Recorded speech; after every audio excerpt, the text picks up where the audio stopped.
कांटी नगर परिषद के सभी सम्मानित जनता को नव वर्ष 2023 की ढेर सारी शुभकामनाएं एवं बधाई। नया साल में आप सभी के लिए बहुत कुछ नया है। जैसा कि आप जानते हैं, नगर निकाय चुनाव घोषित है। उसमें इस बार आप सभी जनता मालिक को डायरेक्ट सभापति, उपसभापति और वार्ड चुनने का अधिकार दिया गया है, जो अपने आप में बहुत ही नया है। इसी के साथ साथ छात्र एवं छात्राओं को आने वाले सभी एग्जाम के लिए अच्छे से तैयारी करना है। नया वर्ष में आप सभी के कक्षा का एग्जाम है।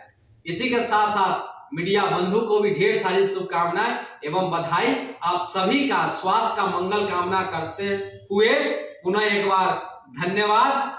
रोहित ठाकुर, उप सभापति उम्मीदवार, कांटी नगर परिषद।